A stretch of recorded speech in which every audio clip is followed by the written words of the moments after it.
Yeah, understood, but I wanted to vote. I just was not supporting moving forward the increase without going out first for an RFP. That was all. So I can remake a motion to do C. I thought I'll make a we had motion those that two we do an items. RFP for consulting services, not that. I think I need you to come back and undo that vote and then make another motion. Undo your motion, your original motion. I'll make a motion, my original motion? Well, I'm just going to weigh it for B or for C.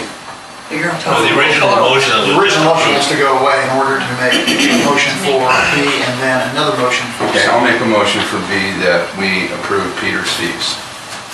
No, first we have to undo this rescind. one. Have to I'll make a rescind motion this to one. undo my first motion. How's that? Second. It does have to be seconded, Sherry. I second that. Okay, Okay, now Bob. moving on. Mr. Do we have to Gill, vote? No. Oh, that's right. Ms. Brooke. To undo. Just clarify what you're voting for. Yeah, you're. I don't want to rescind You the do first not vote. want to rescind, okay. Ms. I don't Brooke? think it's necessary. Ms. Brooke. No, I don't think it's necessary. Mr. Weir? No. Mr. Murata? Yes. Ms. Shetmeyer? Yes.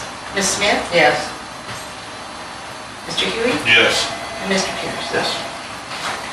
Motion carries, Just for clarity. okay, 3 to 4. Now Bob. Okay, now, I'll make a motion that we approve Peter Chan's consulting fee And I'll second. increase.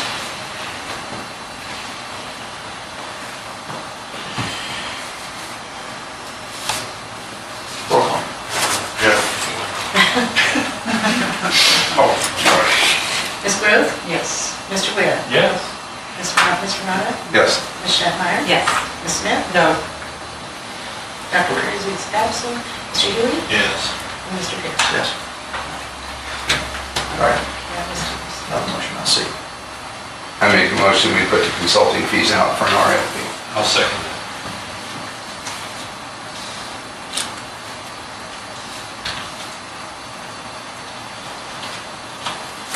Roll call.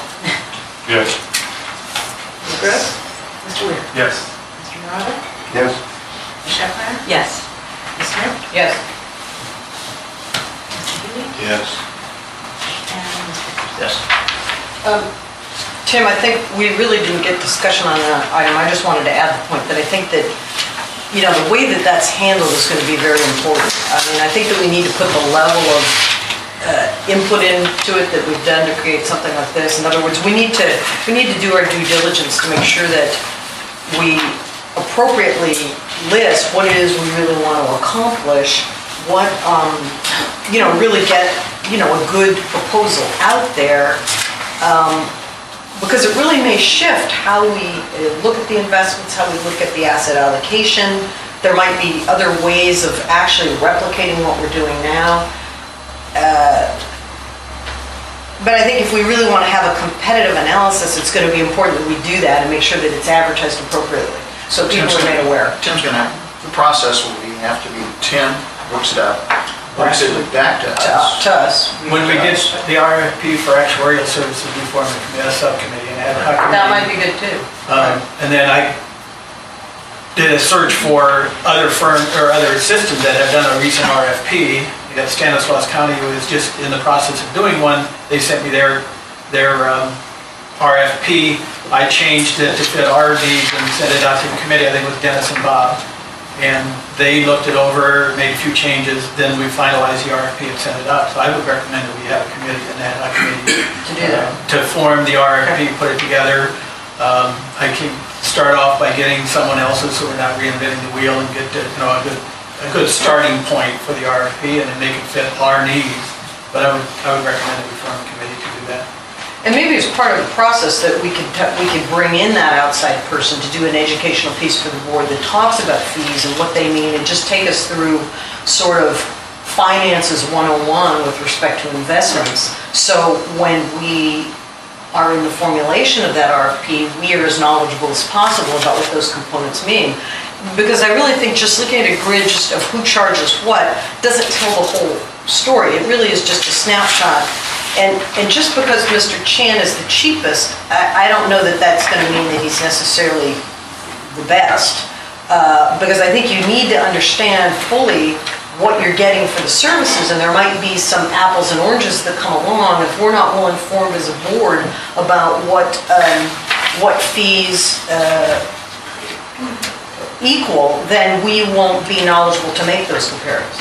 So I think we need a full understanding about what it is, because it can quickly, I think, get complicated. And so we really need to understand what we're getting for our service, what Mr. Chan offers, and his is fairly straightforward. Others may bring us things that we might need more clarification on what and how they perceive it, that we would be doing business with them. So we will really have something to compare whatever it is, the fees that they're going to bring forward to us. And they probably, as you said, I think it's given from this chart, that we can assume that they're going to be higher, but just because they're higher, I don't think we need to dismiss them. We need to have an understanding of what they're about. So, Volunteers to sit on this scope subcommittee. Bob? I will. I will. I only have 42 days left. So not. I'm not gonna volunteer for this one. Did I hear? Trust me, Steve, an RFP will take more than 42 days. Yes. Everything paid Yes, for. it'll take a couple of Mr. months. Chairman, a question of clarification. Kendall, were you the third? Yes. In your vote on the, for Mr. Chang, was that for time specific, or was that the extension of something that already exists? Just increasing his annual fees. So that he has a current contract, and so it's only for that period of his current contract that actually took place? I would imagine. If he had a I was just saying, if you had an RFP went out, it could cause you a problem. We don't really have a contract with him at this point, so what the fee increase would be, I would say, until we establish the RFP. It'd be an interim until you made a final selection. Yes. And then the RFP would be put out for a certain number of years, and then his contract, if he is the one that's chosen, the contract would be for that. Thank you. Okay. Number 5. Discussion and possible action regarding updated information presented by Mr. Mendocino or Human Resources. The only thing we have from Human Resources, which is good, and to take a look at it, this is something I think we need to act on today. And let's move on it and get this thing out. And then the subcommittee need to do the selection, The subcommittee to do this, the selection process needs to get together and nail down what we want to see in that. So as soon as everybody has a chance to absorb this, even by email, let's give a thumbs up to this and go forward and get it out and start advertising. And I'll go back, if that's what everybody agrees to, then I'll go back to Human Resources and say, yeah, let's go ahead and advertise it. And then the committee